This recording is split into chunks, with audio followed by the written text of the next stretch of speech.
PALATKA. Joseph Moore breathed heavily, his face slick with nervous sweat. He held a cell phone with a photo of a man splayed on the floor. The man appeared dead, his shirt torn apart and his pants wet.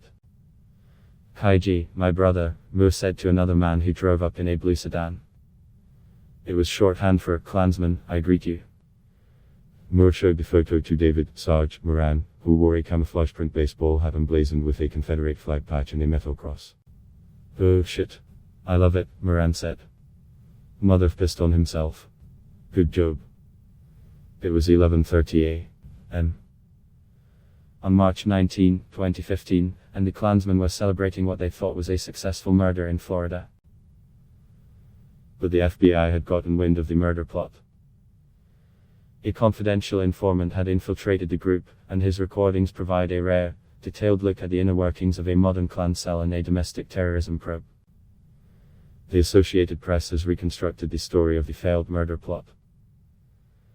That investigation would unearth another secret. An unknown number of Klansmen were working inside the Florida Department of Corrections, with significant power over inmates, black and white. Thomas Driver, a white prison guard, and Warren Williams, a black inmate, faced each other in a sweltering prison dorm room in rural North Florida's Reception and Medical Center. Williams was serving a year, records show, for striking a police officer. He pleaded no contest in exchange for a reduced sentence, and in order to receive a mental health evaluation and treatment under county supervision. He found himself in front of Driver in August 2013 after he lost his identification badge, a prison infraction. Williams was angry because the guard kept blowing smoke in his face. The two got into a fight and, as they struggled, Williams bit Driver, according to both men's accounts. A group of guards responded, and beat Williams so badly that he required hospitalization, his mother and lawyer said. Driver, in turn, needed a battery of precautionary tests for HIV and hepatitis C after the bite. They would all be negative, but the ordeal enraged him. He wanted revenge. More than a year later, in December 2014, dozens of hooded Klansmen gathered around a flaming wooden cross for a conclave, a meeting of the Florida Traditionalist American Knights of the Ku Klux Klan. Driver, known by his fellow Klansmen as Brother Thomas, was there with Sarge Moran, who had worked for the Florida Department of Corrections for decades. The men gave a picture of Williams to Joseph Moore, an Army veteran and the group's Grand Nighthawk, in charge of security. Driver described the fight. Do you want him 6 feet under? Moore asked.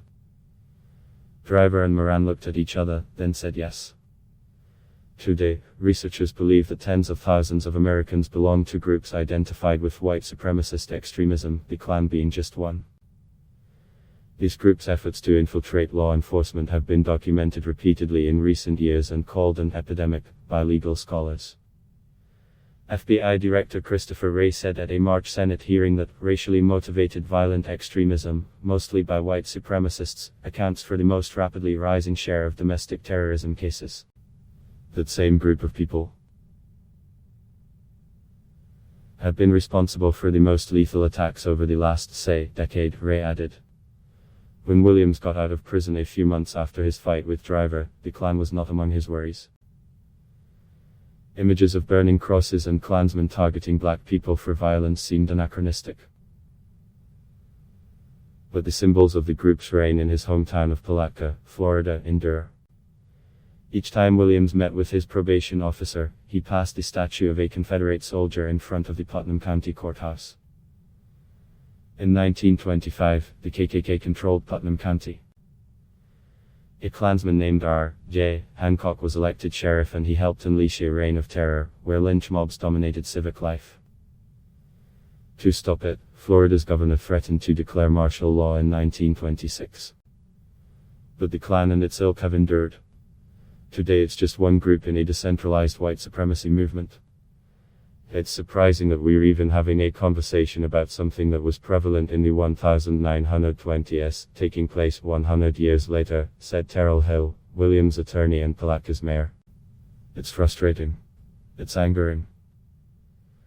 In January 2015, Moore arrived at the home of Charles Newcomb, the Klan's exalted Cyclops, a local chief, who had also been a prison guard.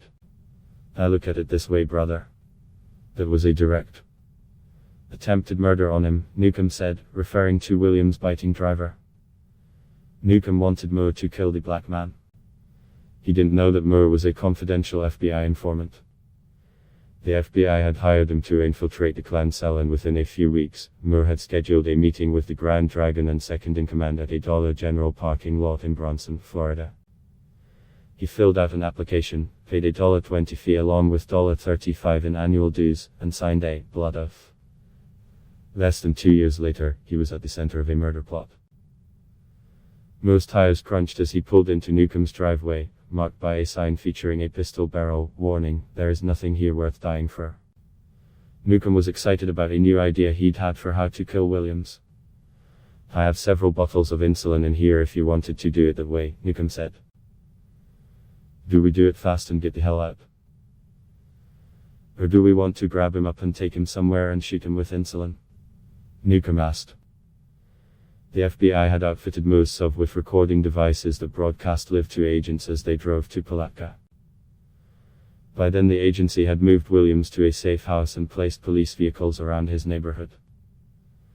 When the Klansmen drove into Williams' neighborhood, the sight of police patrol cars unnerved them. "Can't make too many rounds with him sitting there," Newcomb said, eyeing a squad car. "We'll catch that fish," Moran reassured him. The FBI had other ideas. They contacted Williams through his parole officer and staged a murder scene. Williams lay on the floor of his mother's house, pretending to be dead. The agents poured water on his pants and tore his shirt to appear as if he'd been shot. A few weeks later, Moore waited for a driver outside a Starbucks in a strip mall parking lot. He'd already shown Moran the staged murder photo, and recorded his gleeful response. The day before, he'd done the same with Newcomb, who'd told Moore good job and hugged him. Now it was time to show driver, who had said he'd stomp Williams, larynx closed, if he had the chance. Moore handed driver the phone. "That what you wanted?" Yes, driver said, relaxing into a chuckle. Soon afterward, Moran, driver and Newcomb were arrested and held in the prison where they had worked as guards. A jury convicted Moran and Newcomb of conspiracy to commit murder. They were each sentenced to 12 years. Driver received 4 years after pleading guilty, and is due out this year. Even though 3 current and former Florida prison guards were exposed as Klansmen, the state's Department of Corrections says it found no reason to investigate whether other white supremacists were employed in its prisons. Ad block test. Why?